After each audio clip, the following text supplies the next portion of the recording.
Hey guys, Dozer here.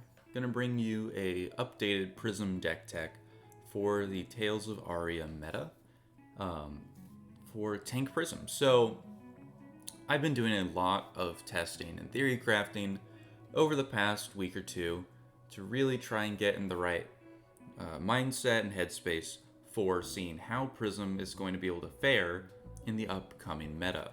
Now, so far, my testing has proven to be mostly in line with what my initial read on the situation was, but I wanted to show you where I've kind of arrived at, walk you through some of the thought processes that I've been going through, and try and see if we can't find a better build in the preparation for all the different events that are coming up, as well as the calling. So, or I guess nationals. So, let's get started. Also, shout out to a really good product. It's not sponsored, but I wish I could be sponsored. But they are called Ultra Pro Mini Snaps. I've been keeping all of my equipments and other cards in these. They're these really useful plastic snap shut cases, and this is like my cold foil prism right here, and it's a really good product. These are really cheap, and they fit perfectly inside of a deck box. They stack on top of each other nicely, these little grooves, so they don't really slide around or anything.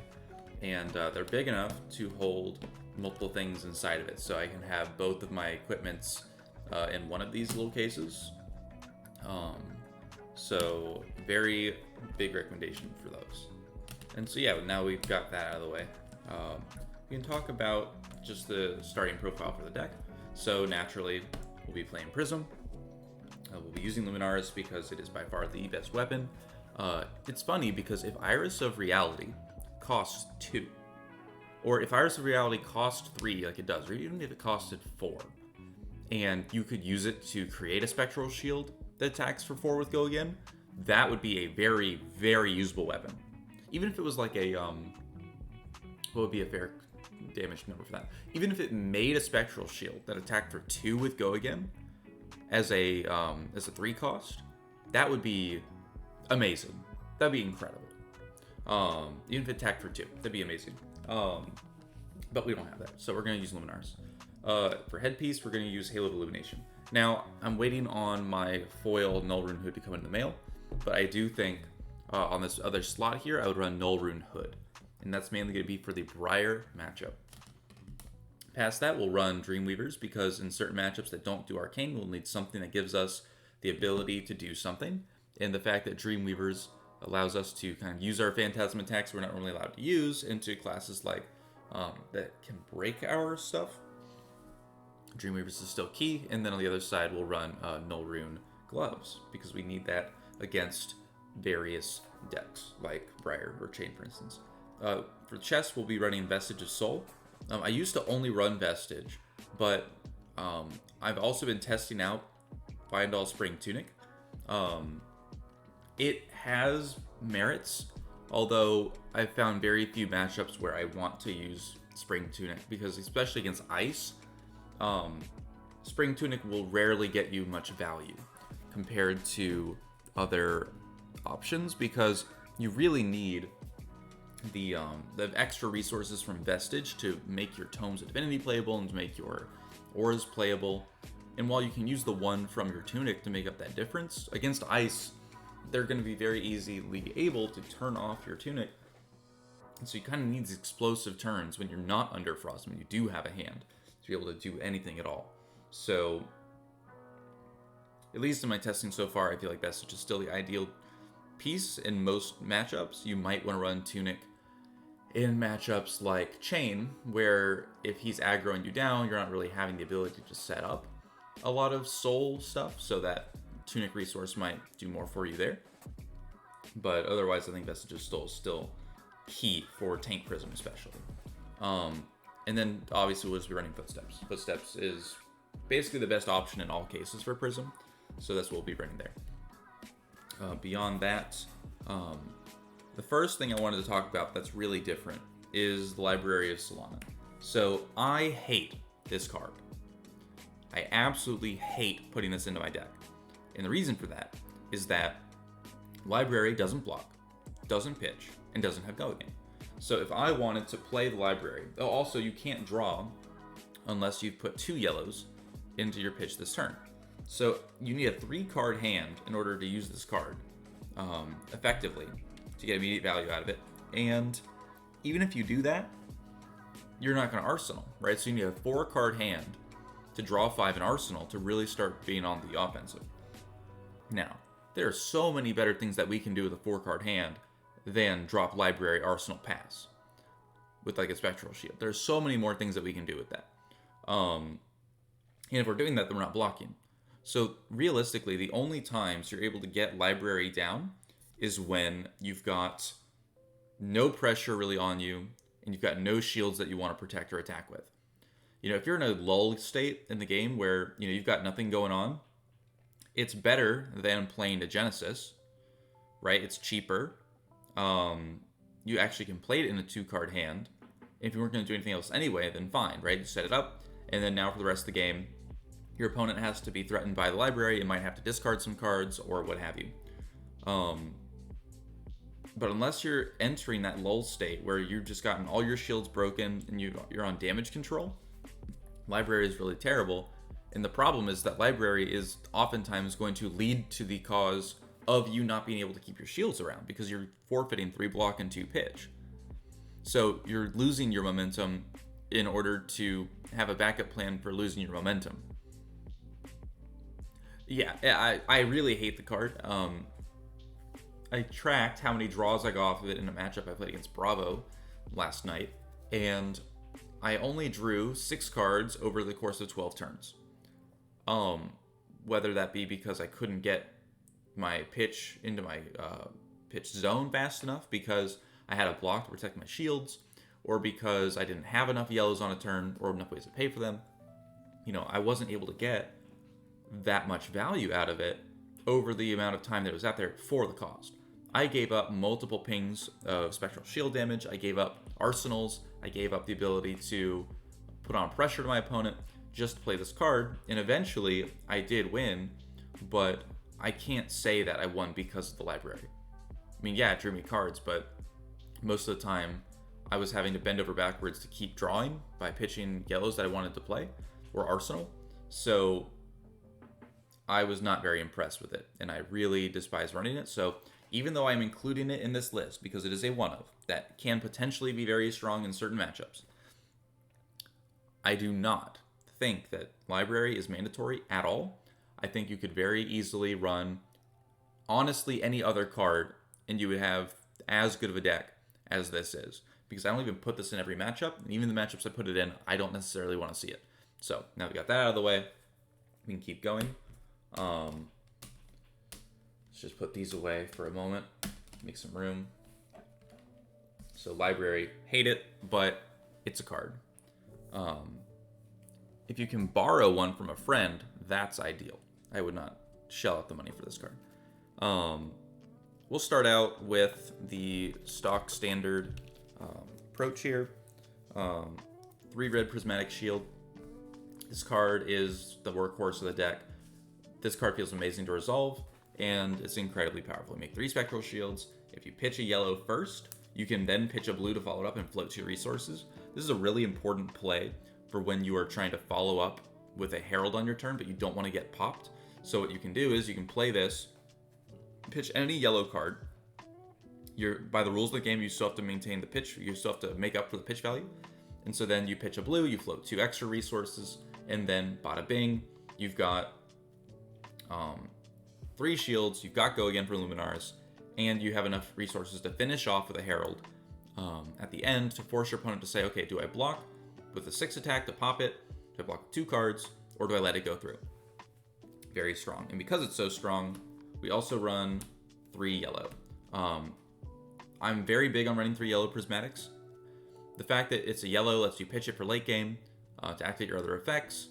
It has some synergy with Genesis because you can use it to make a spectral shield on the start of your turn. And it makes 2, which isn't very good compared to 3 because it's a 30% decrease. But 2 in late game is still really good. Spectral shields are the way that you close out games and put on pressure. So the fact that we can have access to more of them is very important. So I run 3 yellows as well. As far as other instants are concerned, 3 Tome of Divinity is a must. Tome of Divinity gives us our ammunition to be able to pay for all of these expensive cards. A lot of the time your play line is going to be taking advantage of Vestige of Soul in order to make enough resource from a single blue pitch to play a tome, to then go up to a 3-card hand after blocking, let's say. Maybe playing a aura from hand for 1 blue, and then having a yellow in hand to pitch to give all your stuff go again on your turn. Or arsenal, whatever. So Vestige of Soul is very key to combo a tome. If you don't run Vestige, you certainly would not run tome. It becomes a much more clunky card, and I honestly wouldn't even run it. I wasn't running Vestige with heavy blues. Light blues, that is. Beyond that, we're going to run 2 Glisten. I'm thinking of bumping Glisten up to 3. This is yellow Glisten. So Glisten is one of the best cards at pressuring your opponent, because attacking for 4 damage for free every turn and forcing them to be more incentivized to attack you instead of any Spectros you have is really, really strong. In fact, it's so strong that this is the card that lets me win the Bravo matchup and the Dash matchup and these slower, more grindy matchups. So yeah, I would even consider bringing it up to 3 Glisten. The only hard part is that it doesn't block, and you normally don't want to see too many of these because, obviously we need to protect our shields and ping wide rather than trying to make 1 shield and ping tall. Because again, if we can't block the shield and it's got 3 counters on it, then we're losing on that value when we can't block because we're putting all these instants into our deck. So the instant to block ratio is really important for Prism. And it's probably the most important thing for Prism. So beyond that, we'll run our Spectra list here. So I run 2 Genesis only. Genesis is a key card for Prism because it provides a constant threat without you having to do anything. If your opponent leaves it around, the value over time that it can represent and the threat of it turning on your tomes with the Vestige combo, putting stuff into your soul for free, drawing you a card and making more shields, the fact that it makes more shields, the fact that it lets you get more cards into your soul to turn on your shields with yellows to get the go again, means that Genesis is normally a must remove for your opponent, and it's still very powerful. But I only run 2 because the late game Genesis is practically worthless. Your opponent can just choose to ignore the Genesis in the late game and just attack you, breaking your shields, forcing you to block from hand, making your Genesis worse, because if you have to full block, or you have to block out and don't have any light illusionist cards in your hand, Genesis isn't going to be getting you much value. So late game Genesis is definitely not something you want to see, so I only run 2 of those. Likewise, I only run 2 Parable of Humility. Parable is an interesting card because I both love it and hate it at the same time. So this card reduces the attack of your opponent's attack actions by 1 while they're attacking or defending. So it helps you get around 6 attack Phantasm crackers, as well as slowing down aggro, especially if it's left there over time. The problem with Parable is that most aggro matchups are either going to go wide or tall. Now, if they go tall, they can just ignore this because it's only going to get the 1 value per turn, and the only threat is that this is now a Kodachi, whereas a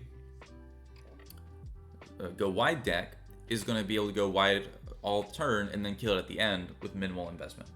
So Parable doesn't really get you that much value unless it sticks around for at least 2 to 3 turns. And even if it does, it's all value that's based on what your opponent's doing. So you're not actually advancing your own game state. But because of the ability to blanket protect our Heralds, especially in matchups like Brute, where they have a lot of 6s and not a lot of like 10s or something, we can use this to combo into the late game to try and force through a lot of damage. Beyond that, the magic number of Mercifuls is always 3. This is easily the best aura on its own. The fact that it guarantees you value when you play it is huge. And the arcane damage is super relevant. Stuff going to soul is super relevant. And yeah, Merciful Retribution is easily one of the best cards that Prism has access to in the Aura category. Following that up, I run 3 Ode to Wrath now. I used to only run one of this card because it felt really bad when you would resolve it and not have any shields. But what I found is that the play lines kind of line up where you want to play the Ode to Wrath, you want to attack with it, and your opponent now has to choose. Do they attack the Ode to Wrath and basically give up their turn, or waste some damage? Or do they attack you and threaten your HP and threaten your hand, and then allow you to come back by saying, okay, I'll take the damage, I'll now play a Prismatic, make shields, play Ode, like my Ode to Wrath is already in play, and now we're going to go wide and start putting a lot of offensive pressure out. And now they have to decide, do they now take out the Ode to Wrath now that all these shields are there, or do they attack the shields? Right, well, if they attack the shields, you can block for the shields. And if they attack the Ode to Wrath, you still have your shields. And especially if they attack the Ode to Wrath and you can replace it with another one on your next turn, they're now in the same position they just were. And now they're behind the 8-ball, so to speak. So 3 Ode to Wrath is actually very powerful. It puts out a lot of pressure. And you definitely want to see it multiple times a game. So I would run 3 of those. And then the last aura, of course, we're going to be running 3 Arclight Sentinel. The reason we're running 3 of this instead of the old 2 number is that we need cards to help control the pace of the game. Arclight Sentinel is probably the best card in the game at doing that when your opponent is not teched for Prism by running time snaps. Because of the existence of Ice and the resulting weakness of Prism in the meta, Arclight Sentinel is going to get a lot better because people aren't going to be fitting time snaps and time skippers into their sideboards in order to deal with this card specifically. So in a lot of matchups, this is going to be very powerful. Will help protect your Spectral Shields, will help you draw into a better hand, and will oftentimes, like if you have 2 blues in hand and a yellow with Arclight, that's the optimal situation because now you can play Arclight on your turn the moment they try and threaten you with anything. And then, assuming they crash into Arclight and they end their turn, on your turn you can pitch that yellow, swing wide with everything that you kept alive, especially if those things were some other Spectras that you had accumulated. So that is the instant lineup. Again, I run these 13 Spectras, and I run the 6 Prismatic Shields. I wish Prismatic Shield cost maybe like 4 resources and made 4-3-2. I would run every color if that were the case, but they don't. So we are stuck with what we are running. And again, thinking of including more glistens, but that'll be contingent on how many times that we're able to get value out of it. Because another thing I want to mention about glisten is that glisten is one of the few ways that you can safely turn on your Spectral Shields with a single yellow in hand. The fact that, like, let's say I had 4 Spectral Shields and I attack with 1, if I don't have anything in Soul, I can't get them go again easily. Or if I have, like, Wartune Herald, yeah, Wartune Herald does that. It's very safe to do that with. But a lot of Heralds you can't do that with. And Glisten does allow you to do that as it costs 2. And it's an instant, so you can play it with impunity normally, and you can get a ton of value out of that, especially if you declare the one attack. They're like, oh, he doesn't have a yellow, and then they maybe decide not to block, and you say, okay, well, I'm going to glisten that first one, and I'm going to come at you 3 more times for 1. It's very threatening play, and again, I really might consider putting in that 3rd copy, just because that extra damage that you're forcing through is really relevant in a lot of matchups. Beyond that, we're going to start talking about the defense reaction suite. So it wouldn't be Tank Prism without an absolute just crazy number of defense reactions. So 3 red Paper Scene, 3 red Sink Below, 3 yellow Sink Below, the new inclusion of the 3rd yellow Unmovable, as well as the classic 3 Soul Shield. Now, the reason that we run the this number of defense reacts and these exact defense react colors is that Soul Shield goes to our Soul. It blocks for 6 by costing 2. You can use it by paying a single Spectra in order to have access to more Soul to turn on your stuff next turn. It's a very strong play. Unmovable is here primarily for Bravo. A lot of the times against Bravo, or even Reinhardt, you need as many defense reacts as possible so that you can draw into them more frequently and then arsenal them so that you can get around dominates or intimidates, things like that. Or even Dorinthia's reprise and all of that. So with Bravo becoming more popular in the meta because of the new cards, as well as his seemingly good matchup into all the new characters, as well as his good standing in the last meta, I think that 3 unmovable is going to be really important to be able to absorb some of those big crush attack turns, as well as the fact that it's yellow helps our pitch out a little bit. That's the reason we run the yellow sync. Yellow sync lets us turn on our go again a lot of times while helping pitch something to the bottom of our deck. And the fact that sync blow can help us fix our hand when we need to block is really, really crucial. Especially if we're digging for new cards or cards that we need to see. 3 red sync is the same thing. It's just a really efficient blocker and helps us fix our hand.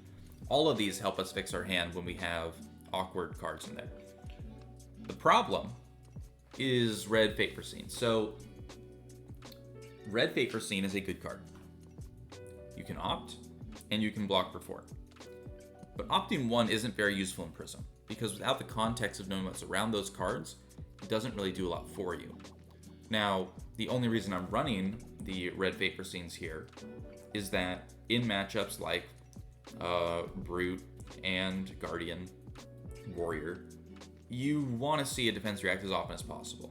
And if we're running only 6 that cost 0, then we're really not going to be able to get a lot of value out of our arsenal because we're really relying on our defense reacts going into arsenal at the end of our turn to then help us maintain our card economy. So red Fate Foreseen, normally I'll only put it in against characters like Dorinthia or Reinhardt or Bravo, because we need to keep our shields alive, and this is one of the best ways to do it. But I would say that red Fate Foreseen is the most cuttable card in the deck.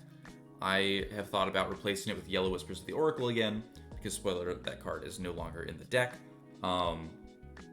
Because we need a way to try and sculpt our hands for the next turn, and is the ability to play it as a defense reaction really that worth it? It remains to be seen in my opinion. So, and I wouldn't run yellow Fate Foreseens at all. Because they don't block enough, and if people are running Command and Conquer, then you're becoming really vulnerable to it with the amount of defense reacts you have here. Versus like certain decks, such as Warrior or Brute, where it's like, yeah, they run Command and Conquer, but they're not necessarily going to make that scary of one. And if you're losing a defense react to a Command and Conquer because you can't block with anything else, then you can normally play out your hand differently to make like an aura or something and start putting threat back on the board in that way. So that's the list of the defense reactions. It feels like a good number. I want to see as many as possible in a game when I need them, because they are a key way to keep my spectral shields alive. So I recommend running as many as you can afford to reasonably fit. The next thing we'll talk about is the Herald lineup. So generally, the Heralds are pretty straightforward. I run 15 blues. I run the same ones that I've been running since I started making videos.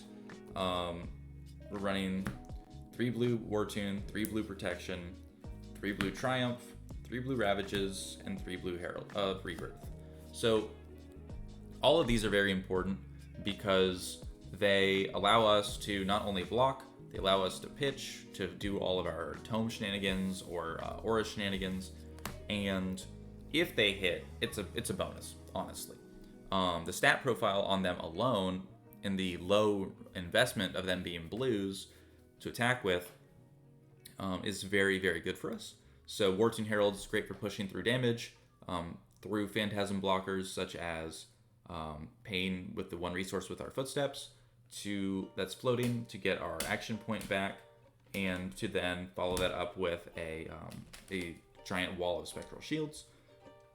We can also use Herald of Protection to threaten making more spectral shields and getting more soul. All of them threaten more soul, which is always great for us. Ravages threatens a little bit of extra damage with the Arcane. Herald of Rebirth lets us threaten getting our best cards back into the top of our deck for next turn. And then Triumph is a efficient attack that is slightly harder to block as a Phantasm, but we're mainly running for pitch. So that's the normal blue Herald lineup. As far as the yellow Herald lineup, we're actually changing it up a bit. So I've now moved on to running, in addition to the yellow War Tunes that we were running before, in addition to running the yellow Eruditions that we've been running, I bumped up the protection count to 3 yellow protection. Now, the reason I've done this is that, one, there are a lot of decks that are coming into the meta that punish the use of defense reactions, such as Ice. And we need to have more cards that allow us to block without paying for anything, as well as being yellows. And the fact that it's also a Phantasm attack that will help us pressure our opponent is really key. Especially into someone like Lexi, who, if she runs Ice, we can't really count on using her defense reacts against her, so we need to have as many normal blocking cards as possible. And since she will struggle to pop our Phantasms, Herald of Protection yellow is really key. Now, these are all the yellow Heralds, but I don't run any of the red Heralds. And the reason I don't is that red Heralds mess up your pitch to something egregious. I mean, it's really terrible how bad red pitch is in this deck. You need to be able to pitch yellow on your turn. You need to be able to block stuff. And if you run more than a couple reds, you are simply going to draw into hands that you can't do anything. And we cannot afford to waste a single turn in this game. So the most reds that I'll run are the defense reactions, the red prismatic because its payoff is incredible, and then Phantasmaclasm red. So of all the red cards that Prism has access to, this one is by far and away the best. Not only does it attack for 9 damage for 3 cost, so it is basically a Raging Onslaught with +2 buff, it also lets us mess up our opponent's hand, which makes it a bit harder to block, as well as in combo matchups or in later, like slower, grindier matchups, lets us mess up our opponent's hand and really take control of the game. In the matchups where we're already able to play our Phantasms, this card is what really puts us over the edge and really threatens our opponents. You know, they have to decide, do I block with 3 cards and give them no new information, or do I block with one of the cards that I drew and now they have total information of my hand and now they know it's in my arsenal? Phantasmaclasm is really powerful for those specific lines of play. You have to remember what they're showing you. It's really important to take note in your mind of, okay, that's a blue Flick Flack, that's a red Surging Strike, or something like that. Or, you know, how many Phantasm Poppers are in their hand? If they have 2, is it even worth putting one at the bottom, knowing that they'll block with the other one? Or should you mess up their next turn by putting down an Arclight or putting a Tome Divinity to the bottom of their deck?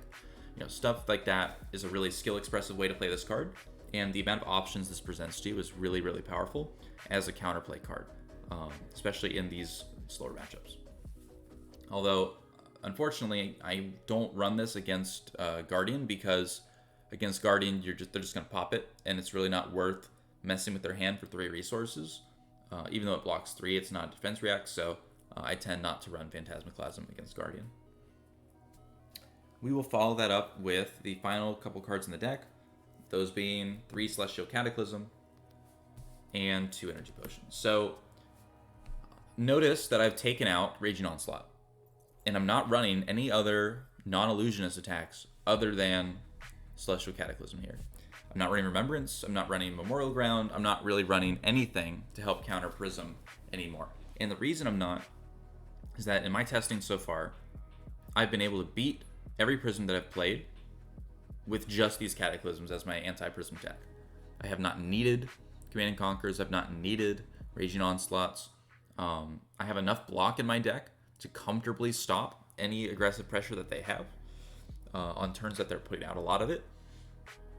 And when I need to hold on to a Cataclysm, I can, and that can just help me turn the tempo back around in my favor.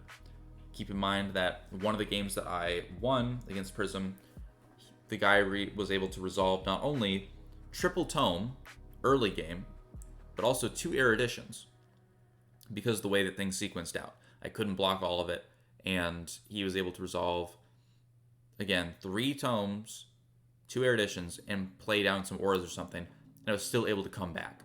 He took me from 35 down to 17 in a single turn, while also taking my entire hand of, it was 4 Heralds, and then he was at like 16 already, so he brought me down to his HP total area, and I was still able to come back because this deck has the tools to do so, just inherently.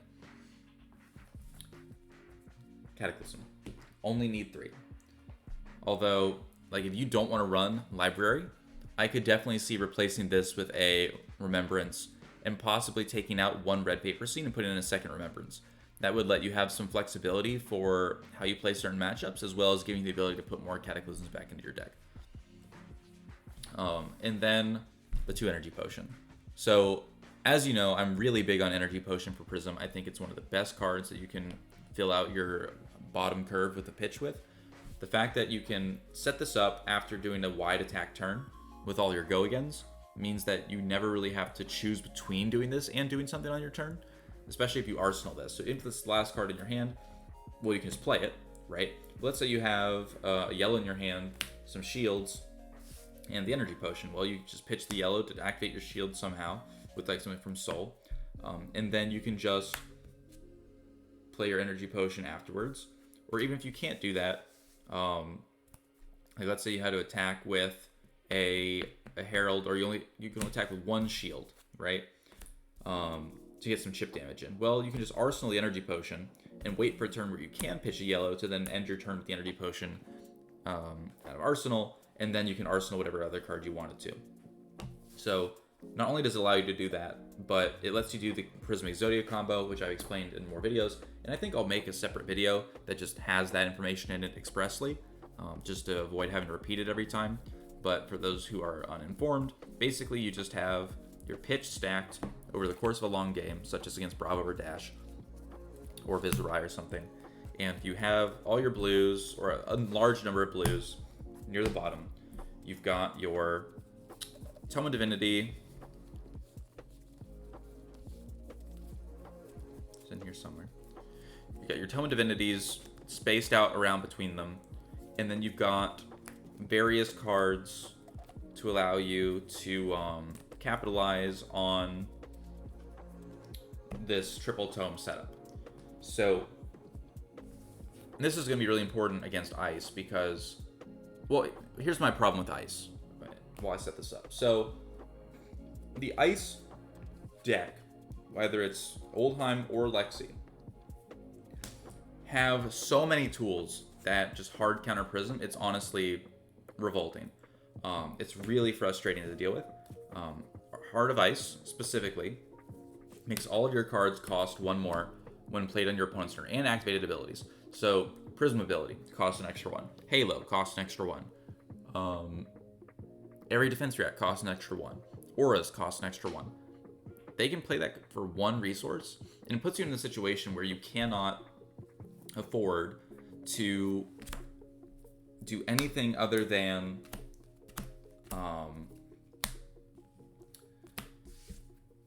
you cannot afford to do anything other than play out your hand in that exact moment. And if you do that, like let's say, you know, they do Heart of Ice and I play an Odorath, well, now they're just going to attack my Odorath and I've got nothing in my hand, and they force it out. Or if I play an Arclight, they'll attack the Arclight.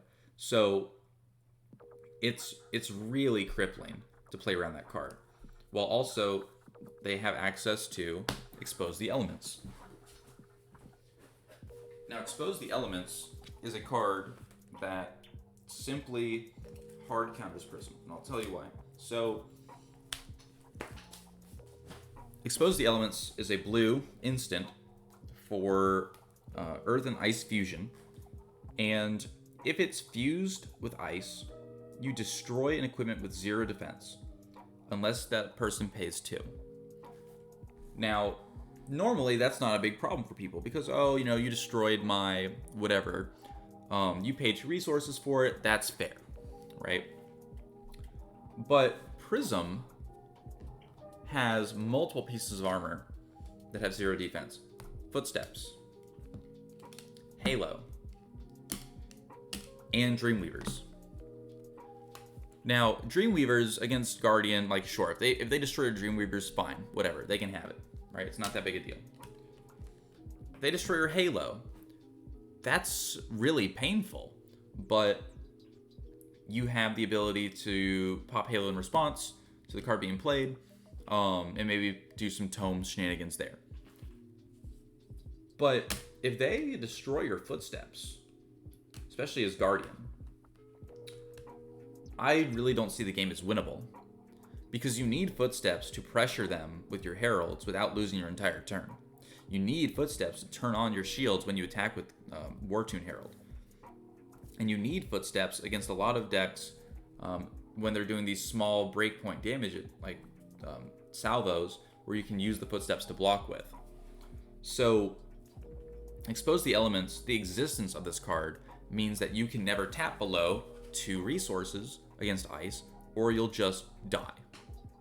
Right? You'll just lose your most important combo pieces, your most important resources, and not to mention that if Oldheim is playing against you, and Earth fuses and Ice fuses, they can just straight up destroy your Vestige of Soul, which shatters what the deck can do. Like he has eliminated your long-term game plan, and now there's no comeback potential after that. If they resolve this and destroy your Vestige, you're done. The deck becomes nearly impossible to play without Vestige. So Expose the Elements is an incredibly threatening card, and the existence of it alone makes this whole playstyle, along with Heart of Ice, extremely, extremely challenging. So be on the lookout for it. This card is going to ruin your day as Prism. Anyway, let's get to the Prism Exodia combo, and then I'll just make a video of it afterwards. So basically, you set up your deck, so you've got all your tomes and stuff in there, and interlaced between those, you've got a couple cards. So either you have a bunch of Heralds, or you have any Aura, any number of Glistens, and an Arclight. So the ideal situation is you have your Vestige active. You know, it's not been destroyed or anything. We can say our whole deck's in the discard here if we want. We have our equipment kind of laid out here. All you have to do this is have an energy potion in play. You want to start with a Tome of Divinity in Arsenal. You want to have at least a light card in hand, a blue in hand, and then just move these up, and then any 2 cards. Right? So I'll even shuffle up this deck here of blues and tomes and payoff cards. As long as you have any 2 cards in your hand, you're going to be able to cycle through a ton of your deck here. So again, I've shuffled this up pretty good here. Let's see what even, like, let's say you were fuzzy on your memory of like, oh, is my tome actually going to get me anything here? So we've got 4 cards in hand. All you're going to do is you're going to break your energy potion to get 2 resources, and you're going to be able to use these to ideally use your Halo in order to activate your Vestige and your tome all at the same time. So we're going to go ahead and do that. We're going to have 2 floating. We're going to have to put a card from our hand into our soul. We're going to choose any light card and put it into our soul in order to draw a card and make a Spectral Shield. So we get to draw any card, and we'll make a Spectral Shield if it's a illusionist card. But even if it's not, well, I guess no, this isn't Genesis. Never mind. It just puts it into soul and you draw a card. That's fine. And then Vestige turns on. So, although the Spectral Shield will be very relevant later, because now we have a guaranteed way to get to it with the card in soul. We have 1 floating, Vestige is active, we've got 4 card hand, and we've got a tome. What we're going to start by doing is we're going to activate the tome from Arsenal, pitching the blue that was in our hand, the light blue, and we're going to draw 3 cards. Keep in mind, you could have also put a yellow in there, a light yellow, to do the same thing, and you'd have enough pitch to keep going. Now let's see what's in our hand. Okay, well, in this hand, we didn't draw our other tomes, but if you had set up your pitch in order to do so, you'd be able to tome again. And even with this hand, we have the ability to play an Ode to Wrath, an Arclight Sentinel, as well as make a Spectral Shield, and we still have the ability to attack with the War Tune that's in our hand here. So even in this situation where we didn't draw into more tomes, we were still able to pump out a ton of resources that puts us in a very good position. But let's say we did draw into another tome. Let's say we did space them out so that they were relatively within the same realm of each other. So we have a few too many blues in here for the combo. Basically, let's say we replace this Ode to Wrath with a tome. All you have to do is say, okay, we got this 4-card hand that we had a card in Arsenal, and we then turn that card into 3 cards from Arsenal, which should draw us up to a 5-card hand, assuming again one of these are a tome. We then play a second tome, which should take us up to a we should be at a 6-card hand actually. Draw 3 cards, 1, 2, 3. That'll take us up to a 7-card hand. And then assuming, again, that we have our other tome in here. Yeah, we have our other tome. Let's just say that this was the tome. We would be able to pitch that and go up to a 8-card hand. Now, even if we don't hit the glistens and stuff, the amount of heralds you have here combined with Ode to Wrath is going to be a ton of offensive pressure against any deck. And you can really just lay down the hurt here. So even if you don't have the glisten combo, you could still do something like play an Ode to Wrath, pitching a blue. Let's just say you pitched a blue Triumph for that. Well, then you'd be able to have all your heralds go again. So now you can attack with War Tune for 5 go again if it hits Steal an Arcane, or they lose a life. Attack with War Tune again. This time you can float the yellow, float 2 resources, coming in for 5 if it hits deal 1. You can use the floating to attack with protection if it hits deal 1. Make a Spectral Shield, attack for 1 if it hits deal 1.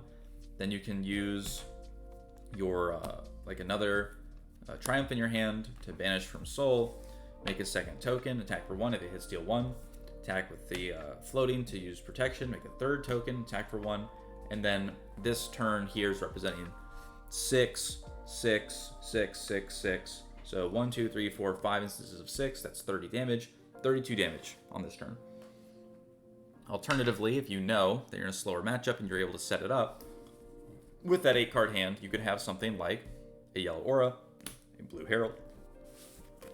You could have an Arclight Sentinel, 2 blue Heralds, and then you can have your 2 glistens. So 1, 2, 3, 4, 5, 6, 7, and then a blue. So if you have exactly this hand of 8 cards, you can pull off a really disgusting combo because you can play Arclight by pitching 2 blues, floating 2 resources. You can banish that card from Soul to make a token with the floating. You can play your Ode to Wrath or whatever token or whatever aura you want by pitching a blue. And then you can double glisten your Spectral Shield with the last blue. Putting up to a 7 attack Spectral Shield that when it attacks and hits will deal an extra 1 because of the Ode, or if you have Merciful out, you're going to be able to deal more arcane damage. And during this entire experience, you were able to protect it all with an Arclight Sentinel. This combo is easily one of the best things you can do because at the end of your turn, you're going to be able to draw up, and depending on what you draw, and these are all blue heralds, but depending on what you draw, you can, once they destroy your Arclight, you can put on more pressure onto them, or even if you don't have any more yellows to put stuff on, you can still use all your blue heralds with the Ode to Wrath to keep doing the go again, and then finish with your Spectral Shield for just big damage. That's the Prismic Zodia combo. And what's interesting to note is that you do not have to hit the triple tome for this to be valuable. Simply having an Arclight Sentinel protecting a Spectral Shield is honestly enough value with the glisten tokens. So, like, let's say we had 2 glistens, a blue to pay for them, and then 2 blues with the Arclight. So this is a 6-card hand, and this ends with us having Arclight and Spectral Shield, with 3 blue heralds going back into our deck and 2 glistens in the graveyard. the amount of cards it takes to get to a 6-card hand with the tomes is only going to be 1 tome if you set up your pitch correctly. So if you know that your pitch order is something like, you've got, say, a number of blue heralds in your hand, you've got an Arclight on top, Rebirth on top, you've got these 2 glistens, right? Like you could have the Tome Divinity and Arsenal, you've got your Energy Potion in play, like we had before.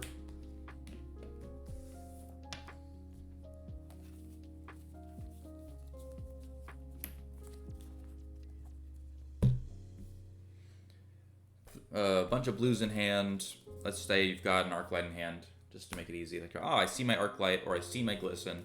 I know I'm in the part of my deck where I've got the other Glisten and Arclight and everything coming up next.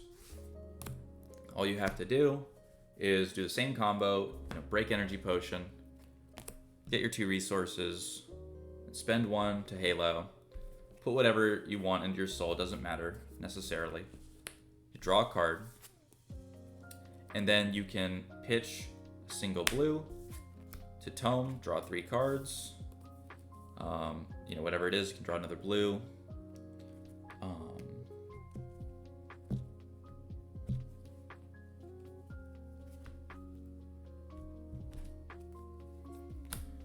So now you're up to your 6-card hand after only doing a single tome. And because you pitched in a certain order, you can easily play out your Arclight, make a token with the floating, like we said, and then double glisten that. And this combo here is strong enough on its own. You don't have to go for triple tome. As long as you know that you're playing into 1 tome at the end that ends up on the double glistened spectral, this is incredibly threatening. You're attacking for 7 on your turn for 0, and you're drawing up. And that's what's most important about this play. You draw up, and you've got your 4-card hand, whatever it is. And now you can just threaten, not only you can threaten the 7, but you can also threaten whatever's in your hand. If it's any yellows, you can give it go again. And now you're just pushing through all this crazy damage, and you have the Spectral Shield that they can't really deal with. So either they're taking a full hand of damage from Prism, who's just going to draw up again anyway. Even if they deal with the Arclight, now all they're having to deal with is like, okay, well, I just took, 3 Heralds of damage or 2 Heralds of damage plus a 7-attack Spectral Shield in order to have enough cards to attack back with, and now they still have to deal with the 7-attack Spectral Shield into your hand of 4 cards. That's really what Prism is aiming to do to close out games against more defensive builds. And it works like a charm. I've won many games with this, but against Oldheim, I'm not sure we'll be able to get to that point. You can't really pull this off without Vestige. You can't really pull this off without the ability to pop your Halo, and they've popped your Phantasmal Footsteps, and they've popped your other things with the armor destroying stuff, especially stuff like Mangle, where they just have more and more options to mess with your game plan and stop your setup. It's going to be really impactful. But that's where I'm at with the build right now. I think Prism is able to do well in the new meta. I think she's not going to be able to dominate the meta, I don't think her matchup with Oldheim or Lexi is going to be strong enough, assuming those characters become popular and powerful. What'll be interesting to see is, do the new heroes of Oldheim and Lexi, who run Ice, do they have a good enough matchup into the field in order to make it to the top tables? Because if they don't, then Prism can do well. Because basically, I feel like Prism is going to be gatekept by Ice characters. If Ice characters are top tier, Prism can't be top tier. And then if Ice characters are not top tier, then Prism will probably be top tier herself. So it remains to be seen from my testing whether or not an Ice-focused list will be able to really deal with Prism. But again, the problem is that they can both run Heart of Ice with 100% consistency, and it really messes up the rhythm of your turns, while also being able to put down the Frostbites and also being able to put down like Frigid while potentially destroying your equipment. So hopefully, fingers crossed that the ice characters are not going to dominate the meta. And in the meantime, I'll keep testing, see if there's any way to combat those strategies. The answer, by the way, is not to run a ton of red heralds.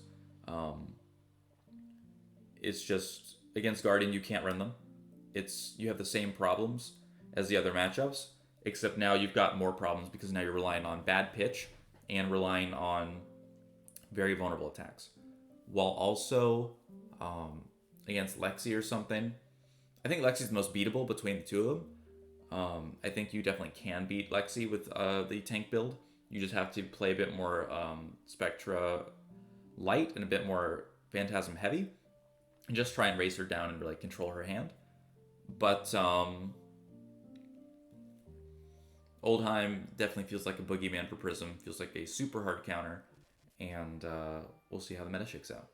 But I'll leave you guys for now. Look out for some more gameplay videos coming soon. Just trying to get a couple of those together before we start really rolling those back out. And hopefully we can have some good testing in our preparation for Nationals. So thanks again for watching, and have a good day. Take care. Bye.